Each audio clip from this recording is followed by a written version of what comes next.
Kenneth is my name. My age is 33. After high school, I started working for my current employer, where I have been an idle employee for 15 years at a rural branch. My father died when I was in middle school. Right after middle school, I wanted to start working, but my mother, who was crying, pleaded with me, "Please, at least graduate from high school." I chose to respect my mother's desires and go to high school even though I wanted to lighten her load by working early. I believed that taking out a student loan postponed my working years by 4 years, and we were unable to pay for education. After high school, I pleaded with my mother to let me to work. In this era, having just a high school diploma might make life tough.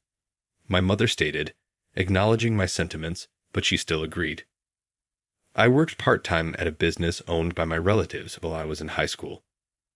Although I had other part-time employment, I was graciously hired by my relatives. My folks taught me a variety of professional etiquette after I informed them that I intended to work full-time after high school. Even though they were occasionally severe, I valued their advice since I knew it was a prelude to the real world. I work at a rural branch at the moment.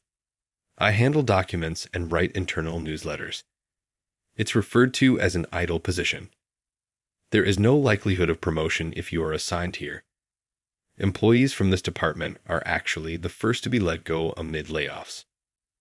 I'm surrounded by problem employees, people who were often late or absent, performed poorly, or caused difficulty in other departments. Personally, I didn't cause any trouble. A specific boss has just noticed me. Amy, a recent college graduate who was a year my junior, started working for the company after me. We shared a department when I was still in the main office. She was 23 and I was 24 at the time. Amy was a popular employee and a really attractive woman. Additionally, there was Kent, a Harvard alumnus 2 years my senior. Amy also has a Harvard degree, thus they are junior and senior. Kent was a senior, and it seems that they had dated once while Amy was a freshman. It was Kent's boast. But according to another Harvard alumnus, Kent's relentless advances were too strong for Amy to ignore, and they had a brief 1-week relationship before Amy ended it. I heard all that was said. Most college graduates didn't give a damn about those of us with only a high school degree. We had the impression that they denigrated us. Knowing this, I avoided interacting with recent college graduates. But when Amy was a new employee, I took on the role of mentor. I was only a year older, but I had worked for 5 more years. It made sense. I'm said to be good at looking after other people. I often think too much about other people's circumstances. I also gave my mother's predicament too much thought following my father's death, and I offered to begin working after middle school. I tend to put other people before myself. This was something Amy seemed to admire about me. At work, she followed me around. I didn't give it much thought because it's normal for rookies to follow their mentors around. However, Kent called me out one day. He said, "Hey, Kenneth, don't get cocky." At first, I didn't understand what he meant, so I asked him honestly, "I don't know what you're talking about." Apparently, my attitude irritated him. His face turned red as he said, "I know you've been following Amy around." Amy? Who was that? I remembered there was one person. Are you talking about Amy? Yes. I heard you're using your position as her mentor to keep her close, like your personal assistant. What? I was dumbfounded. If she was following me around, that made sense. But me following her? How could anyone see it that way? And we only talk about work 99% of the time. The other 1% is just, "I'm hungry," or "What's the weather like tomorrow?" Only talking about work would be awkward. It's a completely professional relationship. We only talk about work, I said. Don't lie. You're abusing your position. I'm going to report you to HR for misconduct. Go ahead. I believe Amy will clear my name during the investigation, I said. I truly believed that. A few days later, there was indeed an inquiry from HR conducted by Henry.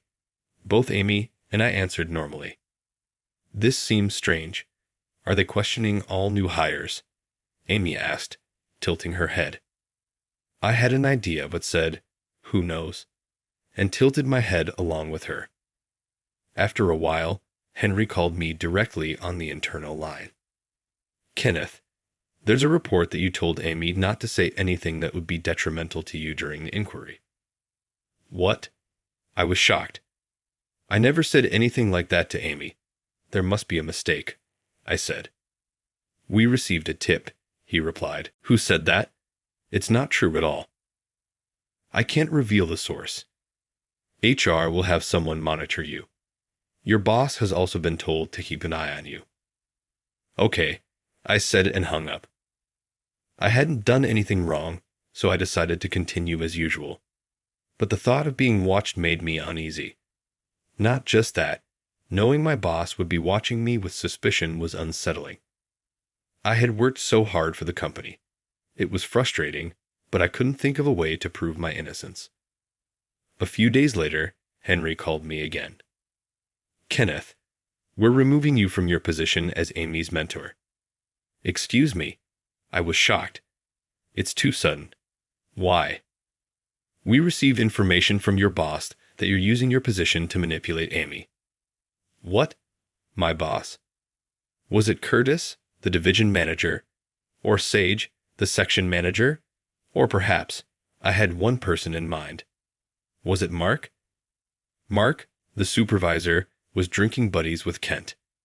They were peers, and Mark became a supervisor right after Kent, who was the fastest to get promoted. They were close. Maybe they were colluding behind the scenes. I can't say who, but expect a formal notification from your boss, Henry said. And if this happens again, there will be consequences. Understood, I replied. Amy, beside me, looked puzzled. She couldn't possibly imagine that I was being reprimanded by HR for supposedly abusing my power over her. My mind went blank. Then Sage called out to me, As you probably heard from HR, we're removing you from your position as Amy's mentor. If anything like this happens again, I won't be able to protect you. What? Amy beside me looked surprised. Amy, I'm sorry for not keeping a closer eye on things, Sage continued. What do you mean? Amy asked. Come with me. I'll be your mentor from now on, Sage said. What? Amy exclaimed. Mark grabbed Amy's hand as she stood confused. Seeing this, I realized it was indeed Canton Mark who leaked the false information. I was forbidden from any interaction with Amy and was transferred to another department the next month. Several months passed. After work, Amy called me to meet at the emergency stairs. I didn't go. I continued working late and returned to the locker room around 8:00 p.m. 2 hours after the end of work at 6:00 p.m. I didn't expect Amy to still be there. She was in the cold, her ears, cheeks, and fingers red. She turned around at my voice and said happily, Knuft. I couldn't help but run to her. I handed her a can of coffee I had bought for myself. Here, hold this. It's warm. Amy smiled, holding the can with both hands. I'm glad you came. She did nothing wrong. Thinking that made my chest hurt. She was forbidden from talking to me without understanding why and had called me out to find out the reason. I decided not to meet her because I didn't want to cause her more trouble or be falsely accused of anything else. I thought if I didn't show up at the agreed time, she would give up and go home. But she waited for me the whole time. I'm sorry. I'm so sorry. I apologized repeatedly, biting my lip. Why do we have to go through this? We didn't do anything wrong, Amy cried. Amy, if someone sees us, it'll be bad. Let's part ways and go home. Why? Why are we in this situation? I don't know. At that moment, someone shouted, What are you doing there? Henry spotted us and raised his voice. I heard voices, so I came to check. What are you doing on the emergency stairs? He looked at me. "Aren't you Kenneth from the blacklist?" I was on the blacklist. It was over. Honestly, I couldn't think straight. Henry's outburst drew the attention of other HR staff working overtime nearby. From there, it was a blur. The story became that I was trying to do something to Amy on the emergency stairs. That incident led to my transfer to a rural branch the following week. Amy was given a few weeks off until I was transferred, so we didn't see each other again. I didn't know her personal contact details, and she didn't know mine. We were separated without being able to do anything. 9 years passed since then. I've been working as an ideal employee at the rural branch ever since. At first, I thought I'd quit such an unfair company, but as a high school graduate, finding a better job was nearly impossible. I couldn't stop sending money to my mother, so I continued working at this company, numbing my feelings. Before I knew it, 9 years had passed. My current rural department is free from a toxic atmosphere, quotas, or long overtime hours. It's very peaceful. It's calm and warm. Everyone works at their own pace and is relaxed. That's the kind of workplace it is. At first, I thought, as rumored, that the employees here were all problem children. I'd assumed they couldn't do their jobs well. But as I worked, I started noticing moments. The people in this department weren't particularly incompetent or had bad behavior. Curious, I suddenly asked around and found out most were transferred here due to false accusations. They were framed by bosses or colleagues, labeled as problematic, and sent to this department. I always excelled at tedious tasks, so creating internal newsletters and organizing documents suited me. I kept working diligently at my own pace. But I was relegated to this static job as a high school graduate, moreover with the false reputation of having a bad character. No woman would be interested in me. So, I've been living in the countryside, working hard without a girlfriend all this time. Before I turned 30, I was anxious about my marriage since many of my old classmates got married. But after turning 30, I started feeling that it was okay to stay single. Marriage shouldn't be forced. One day, the document organization section manager, Tyler, approached me. "Kenneth, how are you today? An elite manager from the main office is coming this Friday. She's a relative of the chairman and apparently a top-notch woman in the company. So, I need you to prepare the materials for her. Can you do that?" "What? By Friday? That's practically just 2 days." It was Tuesday afternoon. After finishing today's work, I'd only have Wednesday and Thursday. Could I manage that? "Yeah, I know, but we just got the notice from the head office. It's a bit of harassment, thinking we're just a static department. But let's create some amazing materials and show them what we can do. Haha. I understand. So, can I work overtime starting today?" "Oh no, that's not possible. We don't have the budget for overtime." That's what payroll told us. They think an idle department like ours doesn't need overtime. Tyler said in his laid-back manner, and then left, saying, "Good luck." I planned to finish my daily tasks within work hours and work on the materials after hours, but overtime was prohibited. What was I supposed to do? At that moment, I heard the conversation. "I'll handle your current tasks, so focus on preparing the materials for Friday. I'll take care of this work. You can count on me." "What? But I feel bad." I hesitated. My seniors, Noah and Jason, smiled and patted me on the back. "Don't worry. You have the important task of creating impressive materials for the inspection. Leave the rest to us." Encouraged by their kindness, I worked frantically on the materials. I used all the limited time and created what I believed to be the best possible materials. On Thursday, before the end of the day, I submitted them to Tyler. Amazing. To produce such materials in such a short time, Tyler said with a voice filled with admiration. Then he smiled at me. "Thank you, Kenneth." No, it was thanks to the support and cooperation of everyone around me. It's all because of them. Don't be so modest. It's the truth, but was this material good enough? I was anxious. Tyler, my colleagues, and my seniors were impressed, but I had been away from the main office for a long time. In the main office, this might be considered low-level work. Everyone in this branch had been far removed from the intense, high-level environment of the main office, so I worried that our standards had dropped significantly. I was very anxious, but I couldn't do any better. If this wasn't good enough, there was nothing more I could do. I braced myself and waited for the next day. However, I had no idea what would happen with this material. Friday arrived. The elite manager from the main office came. Her name was Karen. She was a year younger than me, a college graduate, and it stung a little. She must have been a classmate of Amy. She was very beautiful. Amy had a cute look, but Karen was an elegant, cool beauty. Her intelligence showed in everything she did. I was about to hand over the materials to such a person. Accompanying her was Kent. He was now an assistant manager. When Kent saw me, he gave a triumphant smirk. Are the materials ready? Although Tyler was supposed to be higher in rank, Kent spoke to him condescendingly. Tyler accepted this well. Kenneth, Tyler said to me, looking nervous.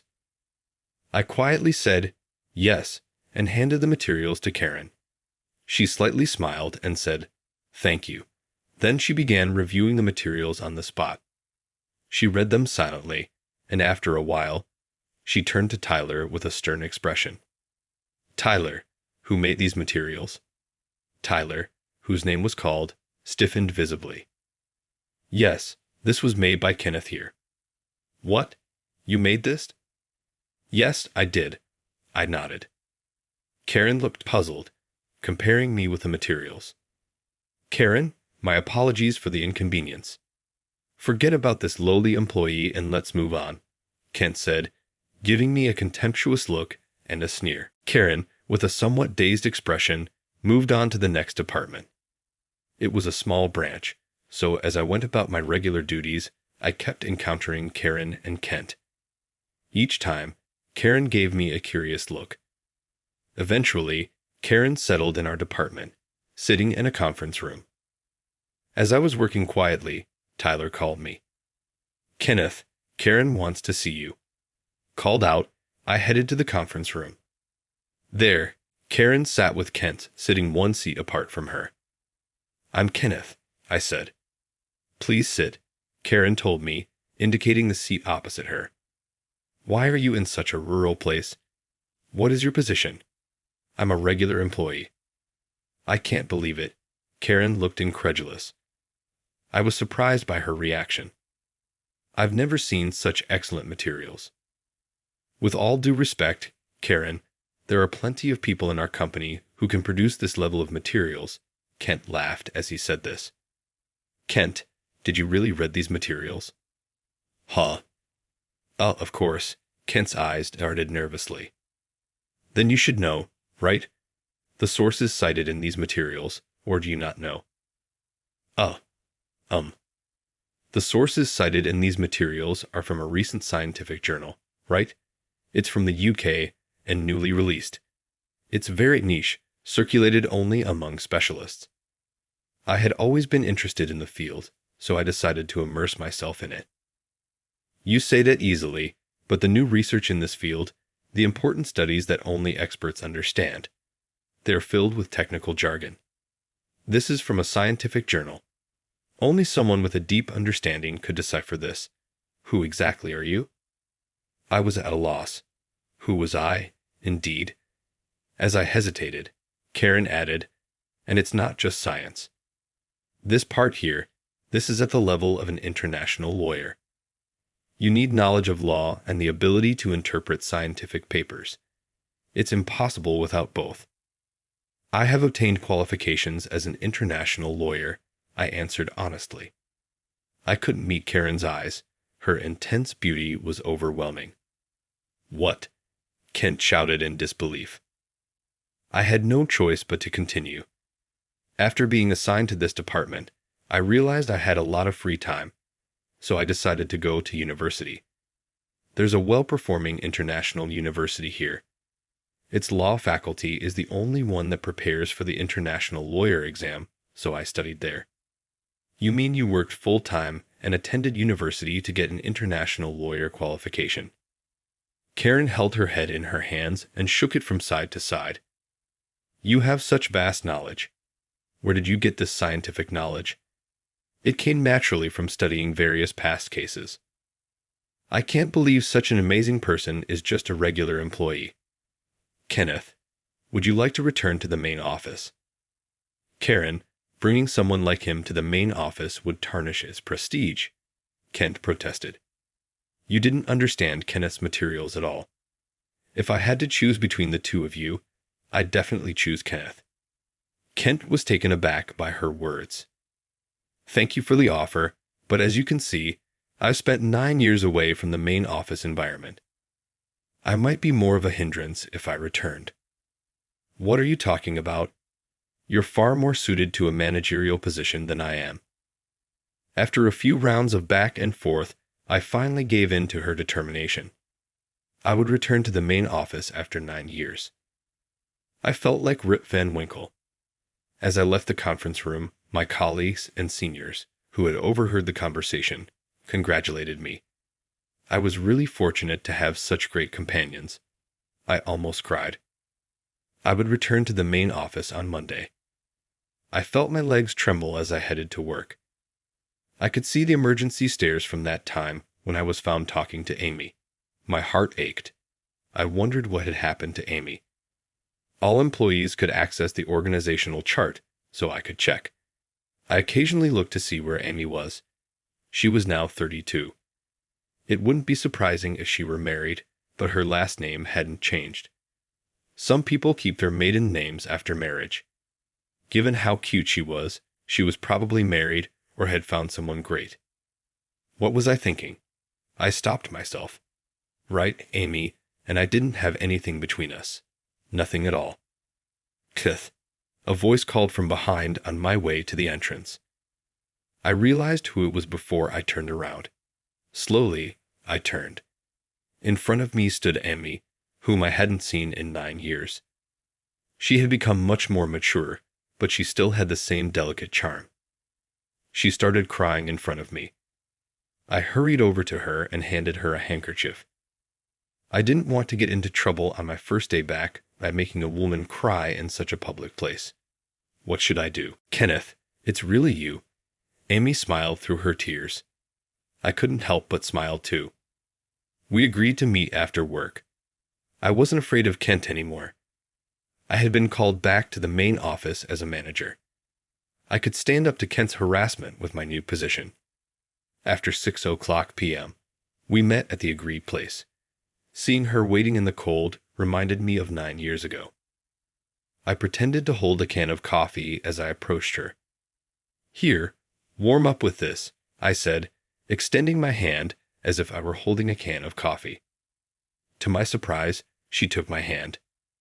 Your hand is warm, Kenneth, she said. We held hands and walked to the restaurant area. We talked about the truth behind the incident 9 years ago and what had happened in our lives since then. Amy told me she had always liked me. I think I fell for you while you were mentoring me. I caused you so much trouble because of it. I'm really sorry for everything that happened because of me, she said. Amy suddenly stopped and apologized deeply, looking down. It wasn't your fault. Please lift your head, I said gently. She cautiously looked up. Did you carry that guilt for 9 years?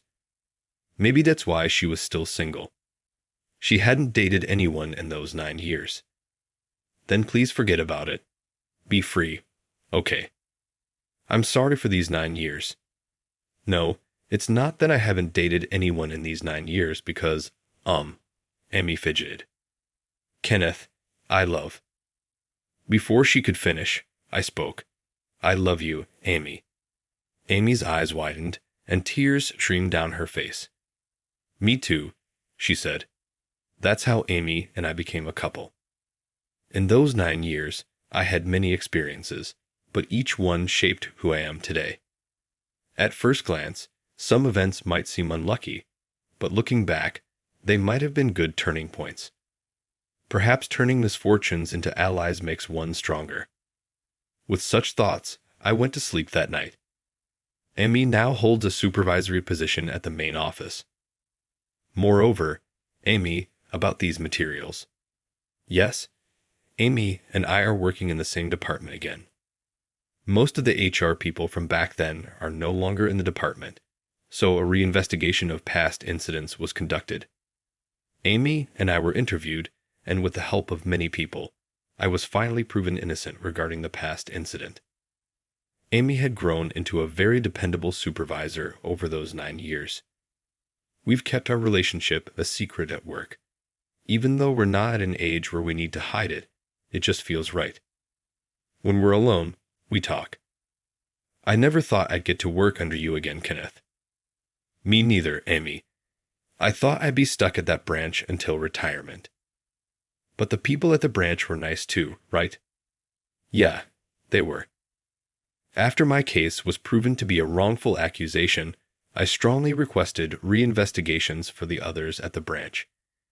It turned out that most of them had been falsely accused as well due to HR's mistakes. Those sent to the branch were offered suitable positions, but most declined. They said they preferred the relaxed work at the branch. The numerous wrongful accusations prompted a quick overhaul of the system. In that process, I was promoted to department head. 2 months after becoming department head, I proposed to Amy. She tearfully accepted. Isabella. John. I called out. I heard voices from upstairs saying, yes. Amy and I got married, and our daughter Isabella was born the following year. 2 years later, our son John was born. Now the 4 of us live happily together. We bought a house with a garden, and both of us still work at the same company. We make sure to go somewhere every weekend. Kids grow up fast. They keep getting bigger and bigger. This moment only happens now. I've come to cherish the present moment. The seemingly secluded life at the rural branch now feels like a distant memory. I never thought I would get married. Apparently, my mother didn't think so either. Having lost her husband young, I bought my mother an apartment near our house. It's a 2-bedroom place. I worried that being too close might make Amy feel suffocated, but my mother and Amy get along very well now. They are like real mother and daughter.